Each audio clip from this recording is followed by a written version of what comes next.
And we're We're live. live, everyone. Good morning, America, and welcome to the best hour of your day, considering your day is very, very mediocre. It's the Mm. Eric and Rodney show with Robin. Now, you might notice some things a little bit different about today's show. I don't have my shawl on for the first time. I'm I'm in a kidding. different location, and Eric That has made a too. big change.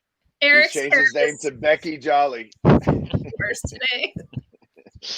Welcome, So, Becky. Thank you for joining us. yes, Thank you for having me. welcome back. I'm Um, honored that I was like the fourth person in line for you to be on the show. You guys were Here's like, the problem. We asked 3 other people. 2 of them were dead. and they still said no. They were still Then they still said no. So yeah, it's pretty tough. no. So, Becky, it's actually been quite a while since since you last appeared on our show.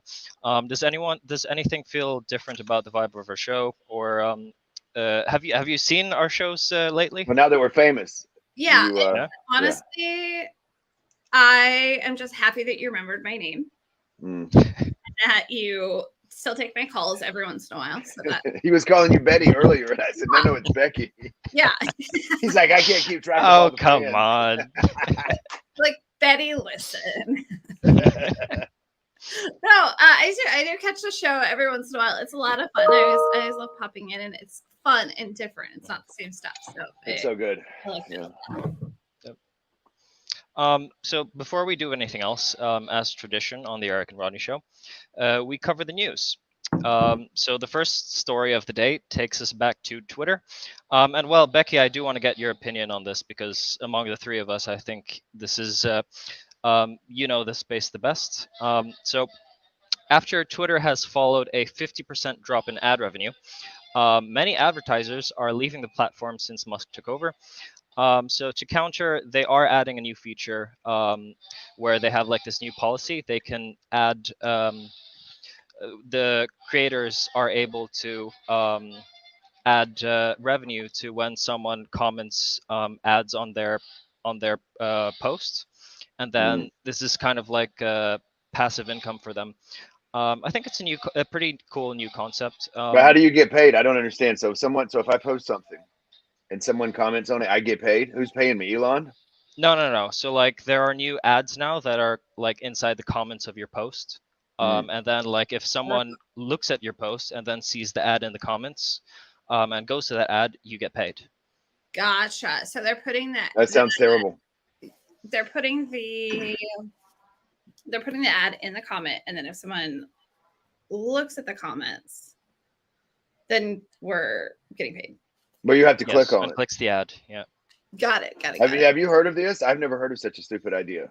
I haven't. I don't know that it's a stupid idea. I think in general, I'm a pretty big fan of revenue sharing for content creators. And I think that in general, platforms have kind of moved away from that a little bit, and they're not doing as good of a job at the revenue sharing as they should, especially on sites like YouTube and whatever. Let me know if there's like a red laser dot on my forehead as I'm talking about. There's 3 of them. Oh God. It's been nice knowing you all. I feel like so YouTube, one of the big things that happened is there's what they called the adpocalypse, and a lot of creators got removed from the revenue sharing. And the thing about these platforms is that the value of the platform comes from users being on there and selling ad revenue, right? Right. Right. So when your usership goes down, then your revenue goes down. But the other thing is that like Twitter's not creating this content, it's other people. So there has to be like a balanced system of getting revenue for the content that you're creating. So I'm not against it. I don't know how well it's going to work, but I'm all for mixing it up, and anything that's more into the hands of the content creators themselves, the better. So I understand because I'm confused. You know, I'm a little slow. So I post up a comment, right, saying how great I am. Becky comments agreeing how great I am. And then Elon throws an ad in there. And if someone clicks on it, they get paid. That's correct. First of all, how do we know what the ad's about? And second of all, what do we make? 15, 20 cent? A nickel? It's probably penny?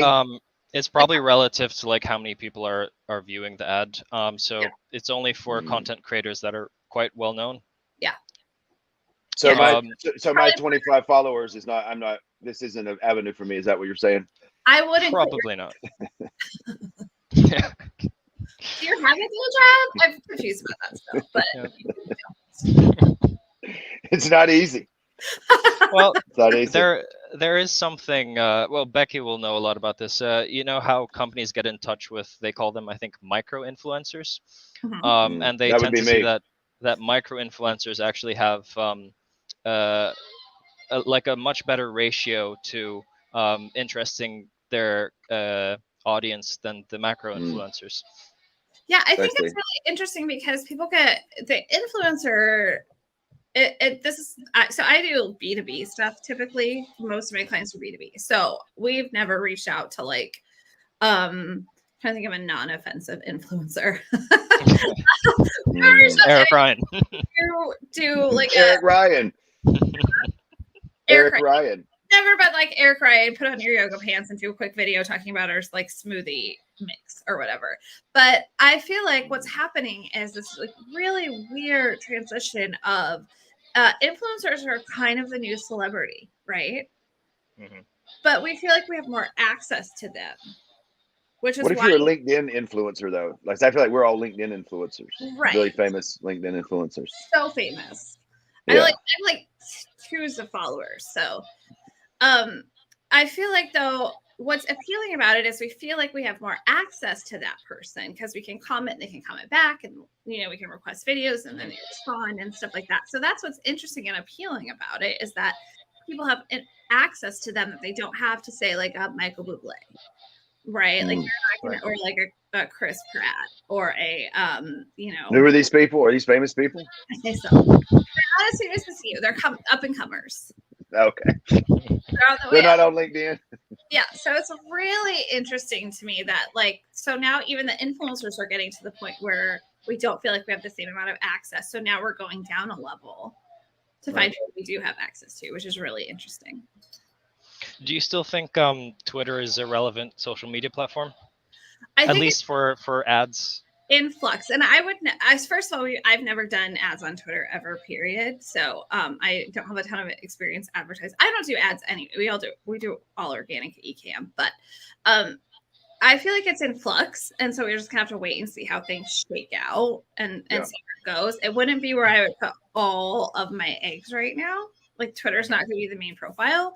I think there's a lot of value there, and I still recommend that my clients post there. That might change based on what happens, But I feel like it exists, so let's use it. But I wouldn't make it the primary focal point of anybody's. I've advertised on Twitter before. It's actually a pretty clean platform, but I will say that I never got anything relevant from it. And that's one of the things that Elon said when he took over. He's like, none of these ads are relevant. I remember looking at ads on there, and it'd be like, I remember one ad came at one time, and it was like, "Get this for your grandchildren," and I'm thinking, I don't grandchildren. Like, get out of here. I don't even have any. I don't have children, let alone grandchildren. Well, and the targeting thing and the ad thing is interesting anyway because they have so much data about us as consumers. It's quite terrifying. Yeah, Mark Zuckerberg does. I just feel like they don't. It's like who has the data matters, and then how you use it. And so there's this really big fear. I think that some platforms have about, okay, this person's interested in this, but it goes against kind of our core values as a company, which we've selected maybe for a good reason, maybe not for a good reason, but so we're not going to take the money from this ad revenue. And then, so they're just being really choosy about who they take ad revenue from to some extent too. So that matters. Yeah, that makes sense. Yeah.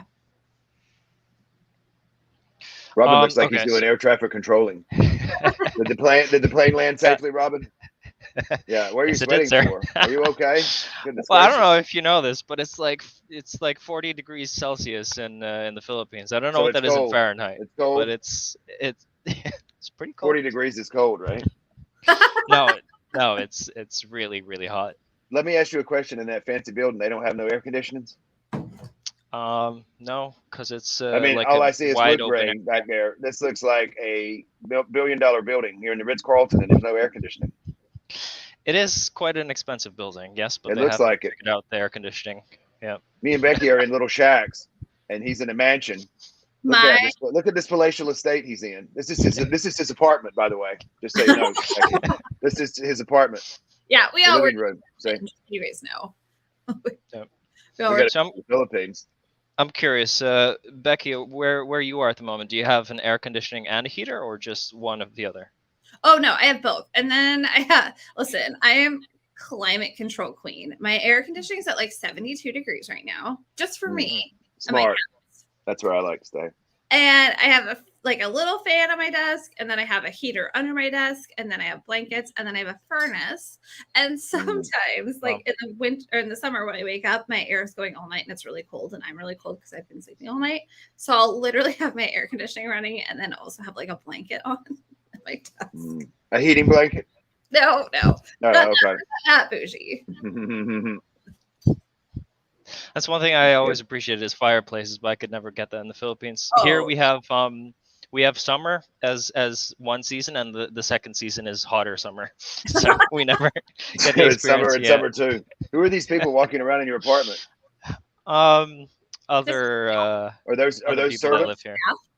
The butler. Those are his servants. Yeah, the butler. That's the staff.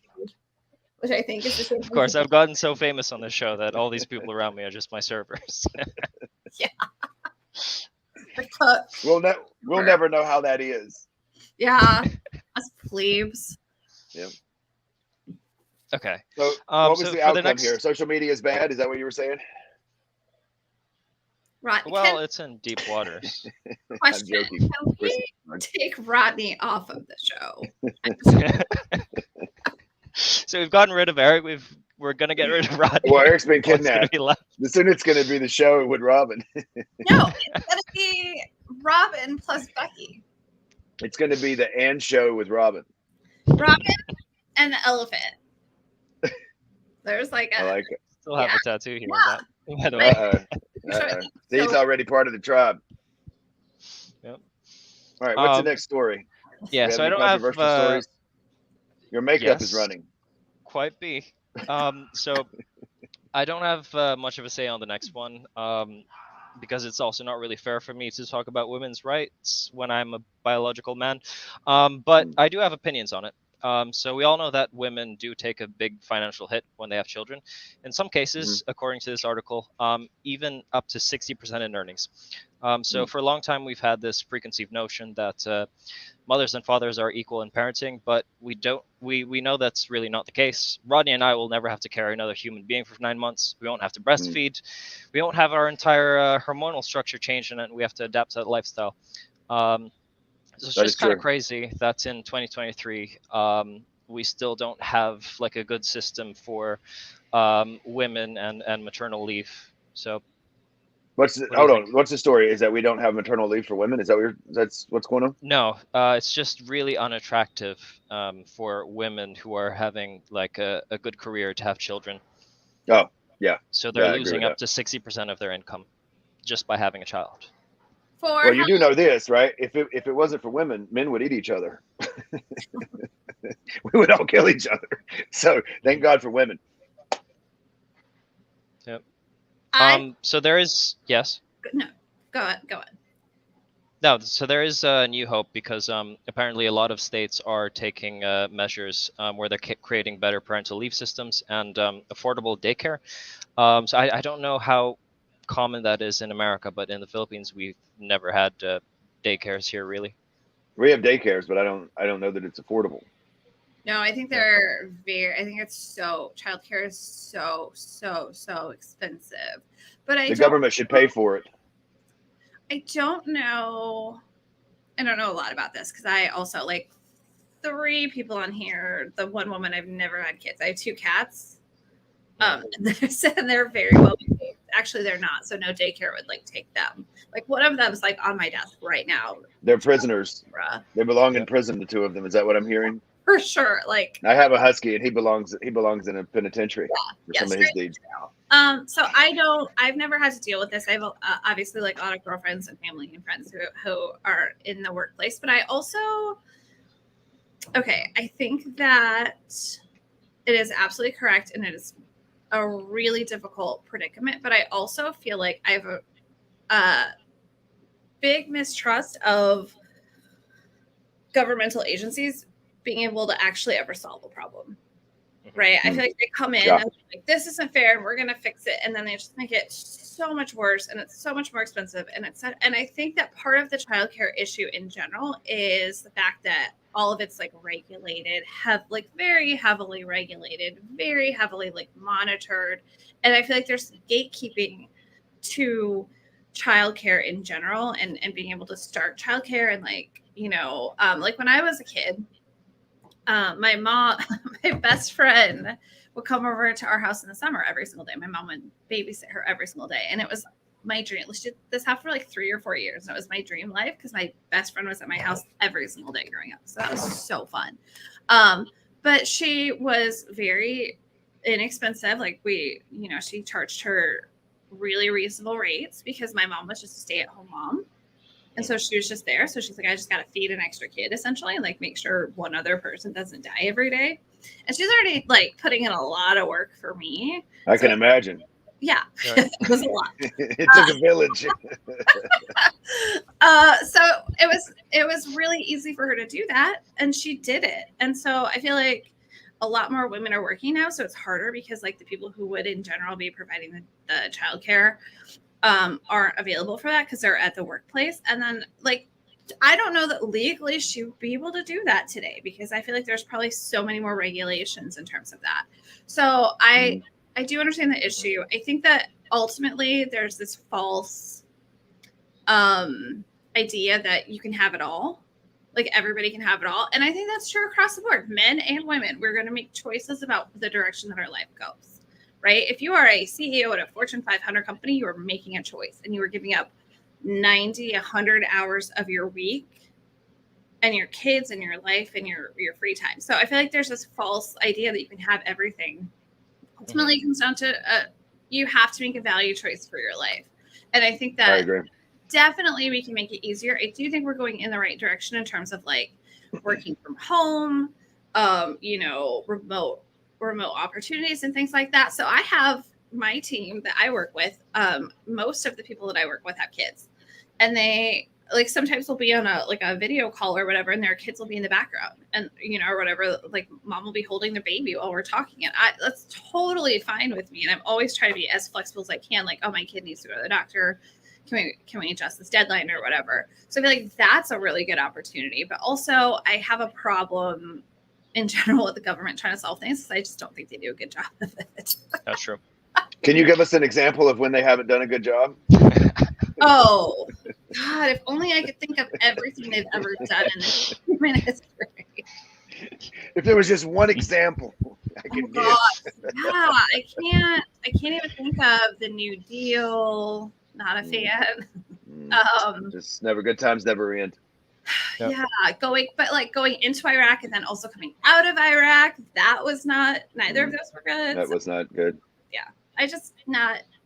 Yeah, now there's a fourth red dot on my forehead, laser red dot.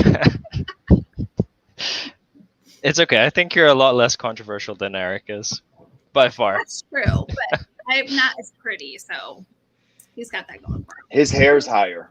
It is. I tried this morning.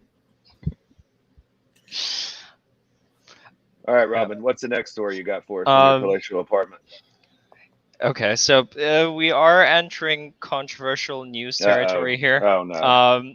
So I'm a little bit uncomfortable because we don't have the king of controversy with us. Aren't you the ones picking these stories? He acts like, yes, I am. He acts like he's being forced.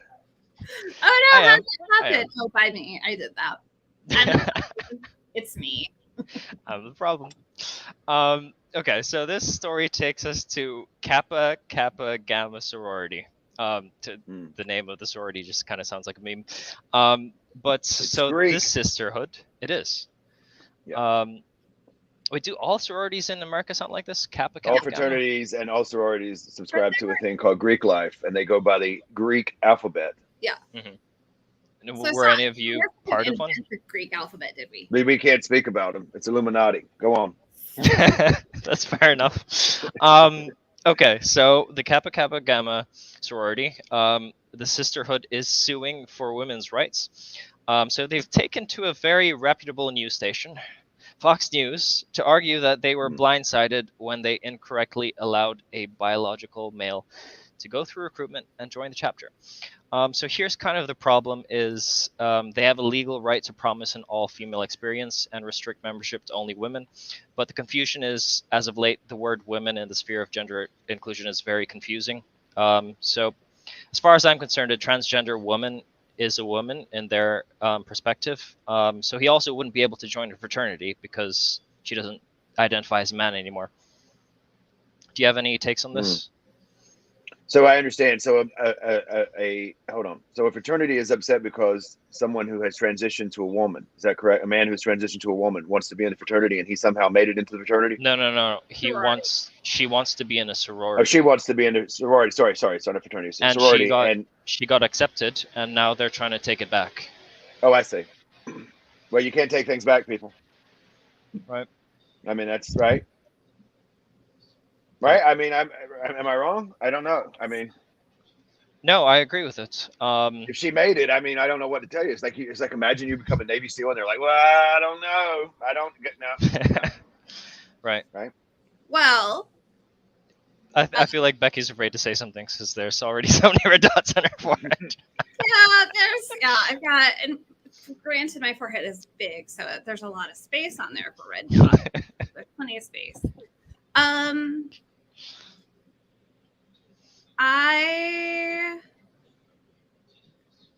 How do I not get canceled right now? I feel like organizations are allowed to make rules for their membership based on their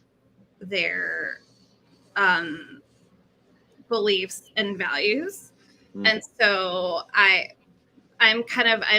always lean more towards freedom of that than I do towards, again, like government coming in and saying like this is what you can do, this is what you can't do. I'm not a fan of that in general at all. So I don't like that. And then I also think that if they make that choice, then that's their decision. And I also disagree with like you can't be kicked out of something. That's true. Right? Like if you're a SEAL, you can be unsealed. Yeah, but I'm saying, imagine you did all that hard work and they're like, he almost made it. I mean, but that happens every single day in the SEALs. They're like, or yeah, for sure. Or like, there's this like the final test they don't pass, or there's no. I'm saying they passed the final test. They said you're a SEAL. Now they're like, no, you're not a SEAL. We made a mistake. Yeah, I mean, I do feel like that if something came up with like a background check, if they did. Like, yeah, but I'm saying like the course. physical aspect of it. I'm saying. Yeah, but like I'm just thinking to myself, being outside for 7 days, going through Hell Week, and then them being like, I don't know if he did that last push-up. I would be angry. I would be very angry. Sure, I feel like that's a very distinct possibility, but I think ultimately for me, it comes down to Melissa. It comes down to the organization should have the freedom to create the rules that work for them and their organization. And I don't know what that looks like on campus. I know there's a lot of things with like Title IX, and it is yeah. I think the organization should have the final say, bottom line. And if that organization is going to behave like that, is that one that you want to be a part of? Really? That's right. So yeah. So I have to apologize because I just realized that I'm the host, and apparently the comments I have to pick and choose which ones show up. Yeah, you are the host. What's going on here? You know what's funny? So I'm just show now, and he still doesn't know he's the host. No idea he's the host. I'm just now realizing like how many things Eric does for the show while he's not here. Eric is the pilot. Pretty face. And now, I'm driving the plane, and it's just you can tell it's my first time. What are these buttons? So here, Maria was saying that she was waiting for something controversial, and so she's saying they should just not join. Period. Well, my take on this is I do agree with Becky on some parts of it. Is when you become a transgender man or a transgender woman, yes, you are entitled to call yourself a man or a woman, but it doesn't give you the entitlement to join certain organizations like women's or men's sports, which are founded on like the principle that these are for biological men and biological women. Same thing as fraternities and sororities. So there are just some things you can't really mess with in a way. Like it doesn't give you the privilege to join these things. I just think it should be up to the organization and what their hardline rules are. And I think Right. that that's their rule, and that's the rule. And then my other thing is I'm a free speech absolutist. I'm pro free speech. I'm pro independent choice and decisions up to the point where you are, physically harming someone else or threatening to harm someone else. And that's not okay. Not good. I learned that the hard way. And so if you're threatening to do something, then that's not okay. But up to that point, because I feel like one of the things that we do in society really well is when people show us who they are, we believe them and then we behave accordingly. So if a storefront wants to do something hugely offensive and doing something very, very wrong and saying, I don't want somebody of a certain race or a certain gender or whatever to come into my store, let them say that, because then guess what? Their store, people are never going to walk in the door of that store. They're gonna cut themselves off at the knees, and I say let them. The only people I've never liked, if I had a store, were the people that didn't pay. Yeah. I know people are like, I won't serve you if you do this. The only people I won't help are people that can't pay us. I mean, that's really where I draw the line. You're a nonprofit, and then what do? Well, here's the thing I always say, right? The only nonprofits are companies that are out of business, right? Because we have some nonprofit clients and they make more than any for-profit client we could ever assume. Anyway, let's what's next, Robin? Robin's got the hot button issues today, Rob. What else can we solve in an hour? Yeah, I also just want to bring up Maria's point. It also makes women feel uncomfortable, so they have a right to revoke it. I agree with that. Yeah, that makes sense. Okay. So the next story, I'm thinking at this point we should just have like a daily news segment called "What's Going On in Florida." So I'm gonna read the headline. It says, "A Florida Japanese steakhouse." I didn't even know there was a Japanese steakhouse, but they have been shut down after reports have confirmed that they have been finding illegal narcotics inside the customer's food. So there have been 7 victims so far that have been confirmed to be poisoned with these drugs. So there's not so much information as to what these narcotics are. The restaurant also refuses to take accountability. But have any of you guys visited Florida? Is it as crazy as it sounds? Yeah, but I never had a steak with a side of drugs in it. I know. Or narcotics. Why do I always find out about restaurants where you get free drugs with your foods after it's shut down? Yeah. I know. It doesn't make any sense. Kind of told me that before. I've been paying for all my drugs like a sucker. Yeah, it's like when you go to there was a guy outside of a store one day and I gave him $5 and the lady goes, "Why are you giving him $5? He's just gonna go get drugs." And I said, I went and grabbed him. I said, "Hey, where's the $5 drugs?" I agree. Florida, I've been to Florida a few times, but I've been to like the tourist Florida, which is different, I think, from like Isn't Florida just a tourist area? What? Isn't Florida Disney World and tourist? Yeah. So that's what I'm saying. I feel like there are 2 Floridas. Yeah. There's like tourist Florida, and then there's like I live here Florida, and I think they're vastly different Florida. They are. A lot of people from New York go back and forth to Florida. Yeah. Florida has no state income tax, Robin. So you have to live there for 6 months in one day. And there's not there's the ocean. They have that there. They have better weather too. Yeah. Okay, so Maria's saying it should probably be downtown Miami. That's Miami's a crazy town. Miami problem. Right. Yeah, Miami's great. Yeah, but I'm not shocked that this story happened in Florida. Neither am I. Yeah. Well, I feel like also to Rodney's point, so many people don't understand how expensive drugs are until they like try to buy drugs. Yeah, of course. Are they? Like when we were growing up, remember how everybody was like, when you meet people, they're just going to try to give you drugs. I haven't experienced that. They want you to buy drugs, but never just give them to you. I've never. My favorite part is like check your kids' candy, your kids' Halloween candy for drugs. I'm like, nobody's giving them away for free at Halloween. No, And like not in this economy. like we didn't even have full-size candy bars on my block. The fun size. Yeah, we had the fun mini ones. So like nobody's giving that stuff away. But what do you guys think it was? I bet you it's fentanyl. Do you think it was fentanyl? It was probably fentanyl. Well, they would be dead, right? Doesn't fentanyl kill you immediately? No, I mean the poison's in the dose. No. Yeah. I don't know. I was thinking it might have been cocaine, considering it's Florida. But maybe. You never know. Cocaine used to be very rampant in Florida, Robin. Oh. There's a gentleman named Pablo Escobar. He sent quite a few packages over here of cocaine. He had quite the import-export business. Yeah, he was a busy man.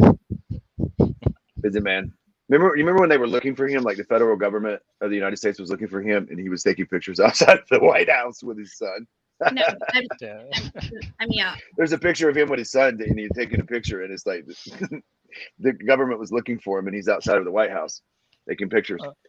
Interesting. Yeah, but apparently now he can be in the White House in certain rooms, just throwing that stuff around all over the place. And apparently they found some drugs in the White House. Yeah. I said, was it in Hunter's room? That doesn't sound like Hunter. No. Wait, so but you know what's odd though? Hold on, I will say this is odd. This is what's odd. There's no way Joe's using it. There's just no way.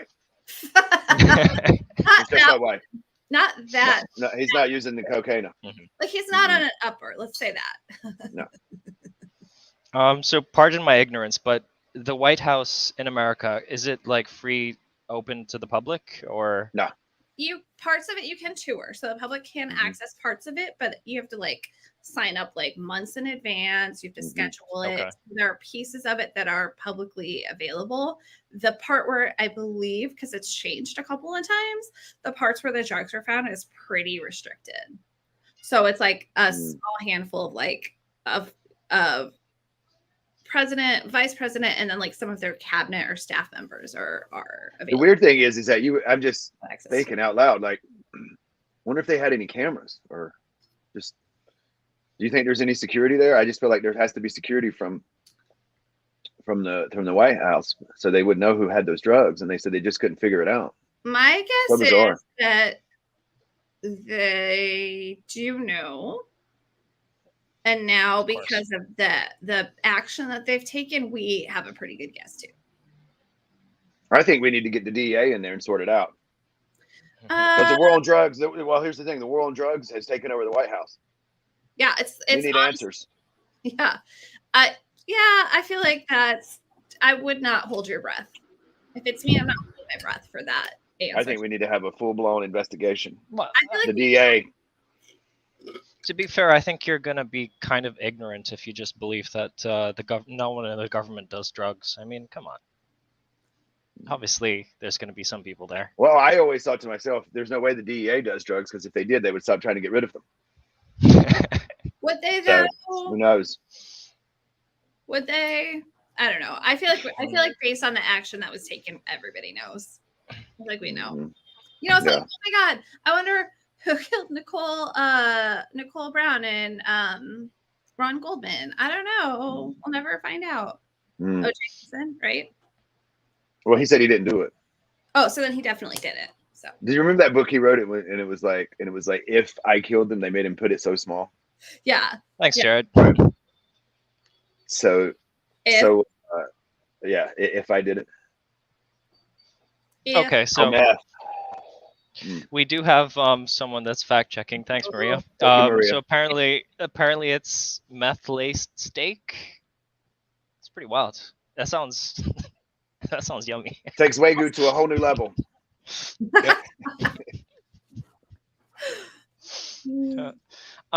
Okay, can we move to my favorite story of the day? No. So, so this story involves one German man and one, until yesterday, deemed relatively safe surgery involving genitalia enhancement. This man died from blood poisoning and eventual organ failure after an unlicensed medical practitioner injected him with, after he said he had a large desire to have a really large Johnson. So the defendant said The victim was very jealous of his Johnson and large testes that he agreed to do the surgery. For more context, the two met on a gay dating site, and then they proceeded to inject silicone in the victim, and the defendant has admitted that he successfully injected several people for the price of 200 euros. Is that a deal? 200 euros? Is that a good price? Yeah, as the last time I checked, the euro and the dollar are kind of the same. Yeah, they're similar. So for $200 almost, say 300, 250, this guy will shoot you up with silicone. Is that what I'm hearing? Yes, that's what you're hearing. So I did some more research on this article, and apparently Germany is number one on unlicensed penis enlargement surgeries in the world, which is quite weird. It's There's something. There's a country tagline. Is that why you were checking out Germany? No. Robin's been planning a German trip for a couple of months now. Not now. We're not gonna go. Yikes. Yeah, we can't go now. No way. No way. It cracks me up because I won't go to like a hairstylist without like licensing and cosmetology school, and Well, to be fair, it's a very taboo thing to want to like inject yourself to enlarge your genitalia. I feel like a lot of people will be kind of scared to go to someone that's really, licensed. Do you think they would be scared to go to someone who's licensed? Yeah. So meeting a stranger on a gay dating site doesn't seem so bad after all. I don't know. German people can be a little bit weird, I guess. Also, I've been online dating for like a long time, like a week or two. Huh? A week or two.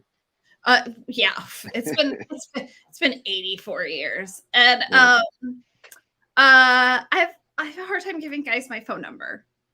Like, it takes a long time to get my phone number. So if they think that like first date is like, so if they think they're going to shoot you up with silicone, they're dead wrong. Yeah.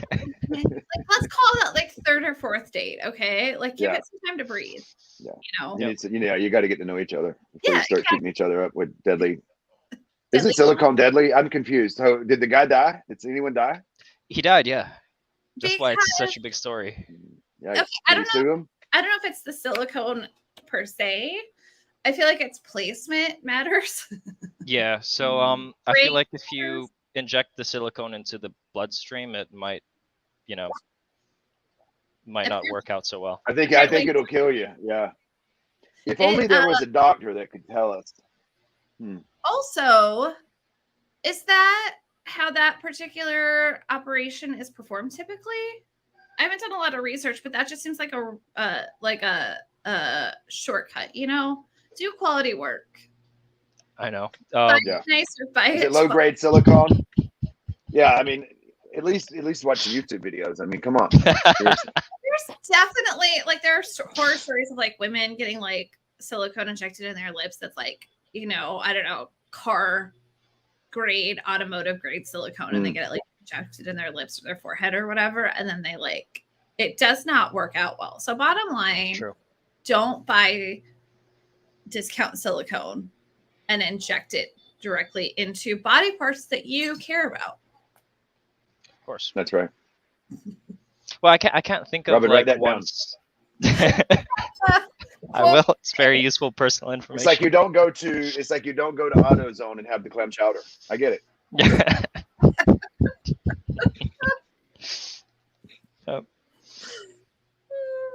Do we have another story, Robin? Wait, I am curious about American dating sites. What's the most popular? Is it Tinder, the most popular dating site in America?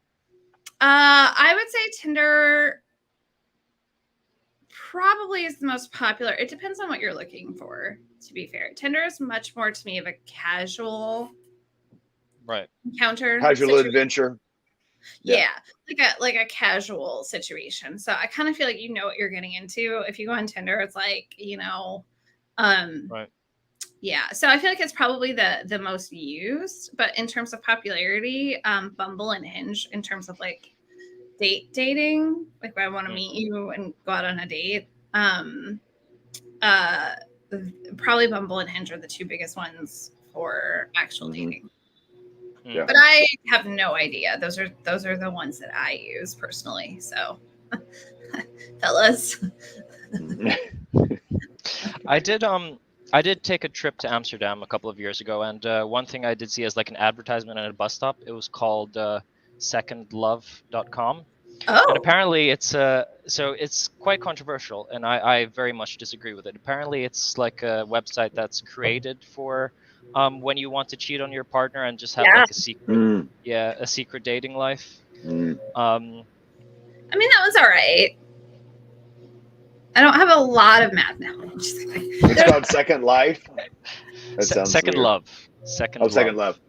So there's a Second Life is actually close too. There's actually a similar site, and I don't know if it's still super active.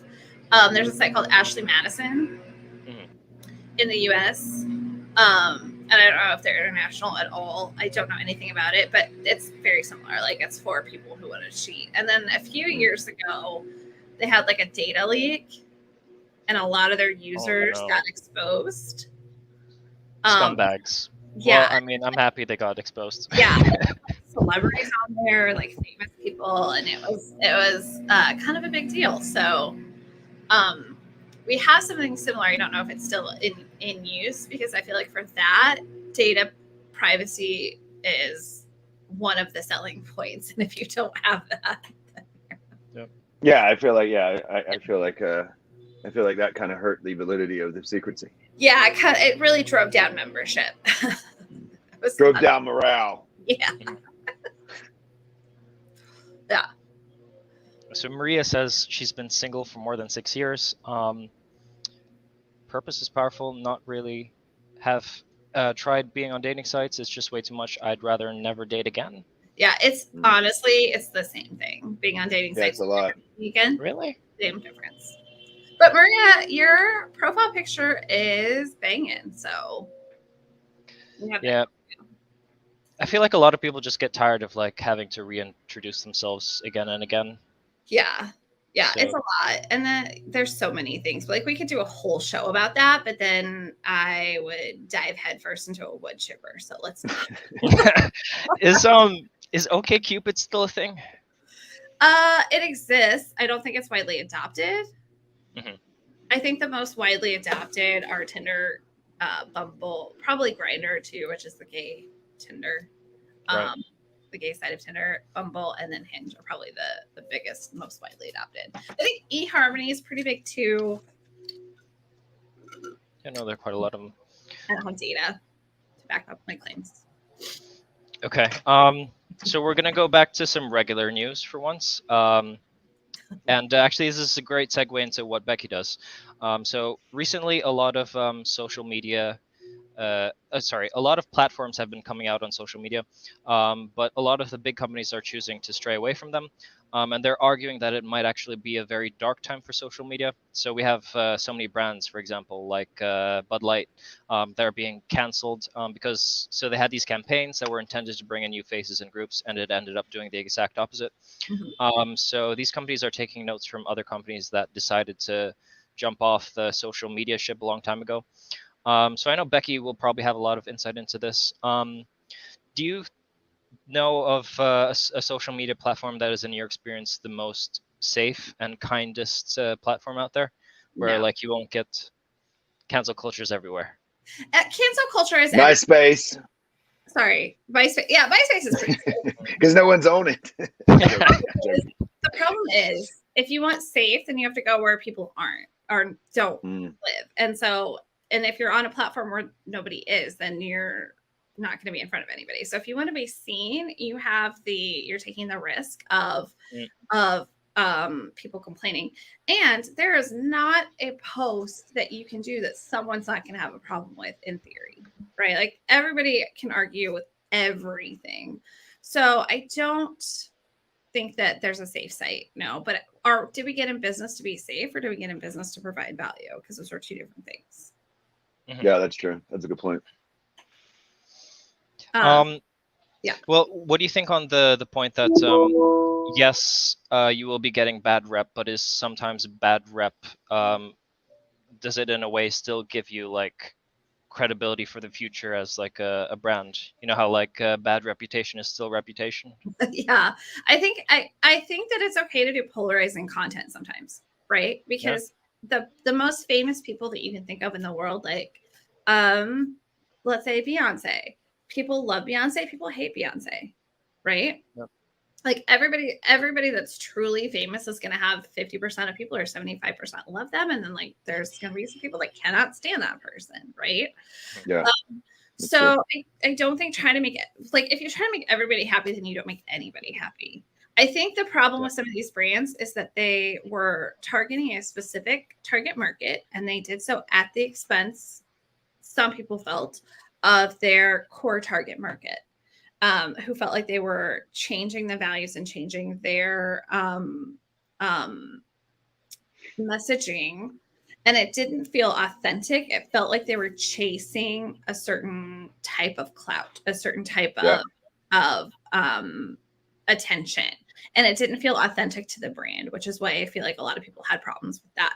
And yeah, maybe going off of social media, but social media is not the problem. Like if they had run that exact same ad on traditional media, let's say, they would run into the exact same issue. So that was not to me a social media issue. That was a messaging issue. They got the message very wrong for their target market.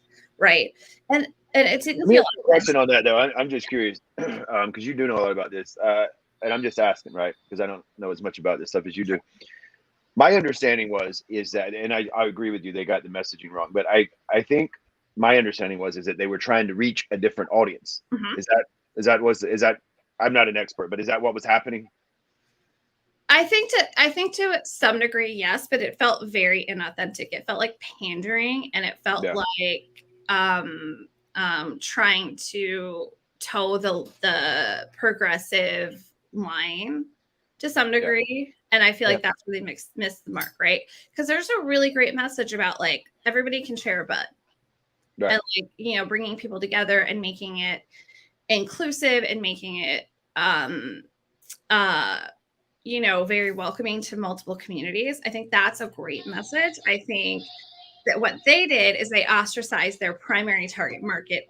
They created this message that essentially ostracized their target market, and they included other people at the expense of their main target market. So there's a very different message there. And and again, it didn't feel like it was coming from an authentic place of like inclusion and communication, breaking down barriers, things like that. It came very inauthentic in we're just going to toe the party line here.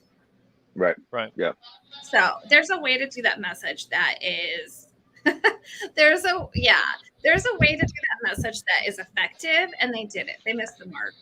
And I also feel like to some degree it felt like because of the way that it came across and the actual content came across like they were almost mocking their primary target market. We're not teasing, we're not having fun, we're not being playful, we're mocking you by saying, who cares about March Madness? Who cares about basketball? Who cares about any of that stuff? I guess it's the thing and exists, wink, wink. And to me, that was part of it, is that they're like saying like the things that you care about are stupid.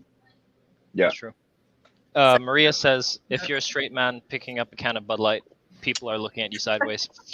So this is a very good point because I'm pretty sure. So the group that they're trying to target is the LGBT community, and they only make up I don't know, I guess less than 10% of the population. And I'm certainly thinking they're not all Bud Light drinkers. But what it does take away is like a lot of the people that are drinking Bud Light is they don't so much, what I've seen so far, aren't very supportive of LGBT. So I agree with it. Yes. I don't know that is necessarily true. I think that in general, there's a small sect of people that have a problem with the LGBTQ community existing, their relationships, their how they present, how they identify, and who they are in relationships with. I think there's a very small subsect of people that don't like that. What Yeah, Right. I agree with you. problem is, I think people are getting tired of constantly being bombarded with very heavy-handed messaging that you have to agree with every single thing every person does or you're a bigot. I think that that's where people are drawing the line and saying, listen, Yeah. nobody cares that much. You know, I care about people being happy and healthy and living their best lives. How do you do that? That's your call. And if it doesn't hurt me, I don't care. But also don't call me a bad person because I don't agree with somebody mocking my interest in my life and how I live my life because it's different from how, like, we're kind of seeing this reversal of rules where it's like now the things that you know, Bud Light drinkers, right, like sports are stupid and things like that, like we're kind of going into this place where it's like their interests are being downplayed because it doesn't align with that community necessarily in some cases. So I don't think it has anything to do with people don't like that or people don't support it. I just think they don't like being made fun of and they don't like being told how to think and how to feel. And they don't like being told that they are less valuable and important because of that. I think it flips. And again, there's this great message about like, you know, everybody shares the bud. Everybody get a bud. And it's just bringing people together. And I think it was meant to be polarizing. And I think it was meant to be divisive. And I think it worked. It just didn't work in their favor. Yeah, that's true. Yeah. So Maria's also arguing this in her analogy is it's just not the norm but can be accepted. I'm not a cis woman, I'm a real woman. I agree with that because you know, we don't have to adjust our everyday words simply because there is a minority group that is fighting for a cause at the moment. Not everything has to adjust when there's something like that going on. Plus, if you remember, the campaign for this Bud Light thing was very poor timing. It happened on 4th of July, I think. No, it was in March Madness. Yeah, it was in March. March. Yeah. And I think they're trying to come back with like things, and I think it's not working because they showed their true hand. To be honest, and again, none of it felt authentic to the brand. It felt like a total 180 from the brand, and the underlying purpose seemed to feel not authentic. The underlying purpose seemed to feel like they were just trying to pander and kind of virtue signal. Yeah. So we don't really have much time left on the show, but how else so can you guys cancel me today? that's not true. But so for the remainder of the week, while Eric is still gone away, we are. Do we going know to be where taking- Eric is? Has he been lost in action? I Did the think aliens get him? yes, he's being probed for the next week. The dictator didn't get him, did he? No. That was hilarious, by the way. That should be my Becky's best for today. Is that post that you wrote, Robin? Thank you. I It's really every did day, try. Maria. It's every single day It's- of the week from 10 to 11. Yeah, From 10 to Maria, 11 I volunteered for 5 days of this. It's like a life sentence. Yeah, kind But of. so we are going to be changing the format a little bit. So I know Becky is also going to be talking a lot about social media. So we're going to be critiquing some social media posts as well, well as perhaps maybe Rodney's profile. Ooh. We can take it apart. It needs all the help we can get. Yeah, let's do it. My vote is we do it when we have more of a bigger segment. Yeah. I vote. Yeah. I feel like it's gonna take a while, Rod. Yeah. I've got a lot of posts. Yeah. It is. So I think that's going to be Wednesday. And then for every other day of the week, we do have guests lined up. So I am excited. But yeah, Eric, we miss you, buddy. We do. Hope you're okay. Eric is in Maine, by the way. If anybody wants to go stalk him, Do we have his address? We should all go visit Eric. We should. You know, we should. Yeah, you're exactly right. We should show up and be like, "Hey, Eric, we're here to do the show." Thank you, Maria. We want you to watch us. Yes, we do. We'll have Eric's whole family on the show. There's like that. This is Eric's father. They're Eric's grandmother. so irritated. They're like, Tell us when you knew Eric was going to be on a LinkedIn live show. they Tell us all when you have, knew. like sunscreen on their nose, and they have like a flotation, like the floaties, and they're like, we're trying to vacation. We're trying to relax, and you people are here bothering us. So I know it doesn't sound like Eric is a family man inside of the show, but like I do follow his social media and it's very contrasting. Like he's actually very committed to his family. Oh yeah, It's quite sweet. Yeah, Yeah. he's a good guy. We don't like to tell anyone, but Eric's a good guy. Don't tell anyone. Don't mention it. don't you ever tell him we said that. That's right. That's right. Don't. He's the devil. And his kids are shockingly cute. They're so cute. And his cats.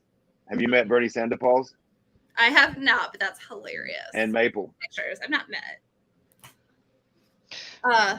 Becky, you have a couple of pets too, right? Yeah, I have 2 cats. Shocked. What are their names? Shocked. So my favorite movie is Sabrina.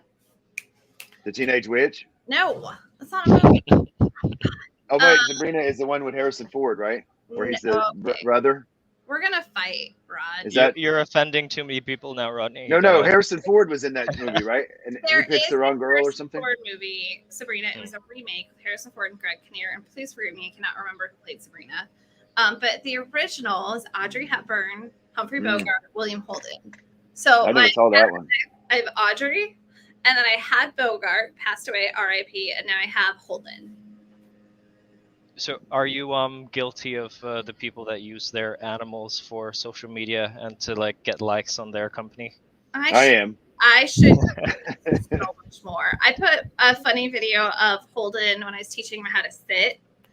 Yeah, I think you guys are putting together the puzzle pieces about why I'm still dating. How to sit, and it got like 900 views. I post on TikTok once a month, and I got like 900 views. Mm-hmm. So that's good. I'm gonna start maybe, and we'll see what happens. You can do a cat dance party. Here's the thing about social, though, is some of it, and you're talking about it earlier, and this ties nicely together. Some of it's like companies are leading social media. My opinion is it's a good idea to go against the grain a little bit. So for example, I have a client that sells luxury wooden mahogany runabout boats, and we post on LinkedIn, we post on Instagram, we post a lot of places.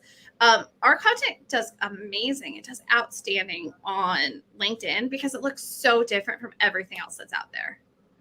So you have to look a little bit different. You have to look different. You have to feel different. You have to stand out. And so I should start putting cats on LinkedIn is the bottom line of that. Mm-hmm.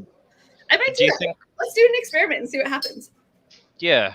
So with people posting their pets on LinkedIn, or like they're posting selfies to get better attention. Do you think that takes away a little bit from like the message of what they're trying to put out? No, you just have to align it with the message. So how do we tie these two things together? So you just have to align it with the message. You can't just be like, cats are cute, and that's my message.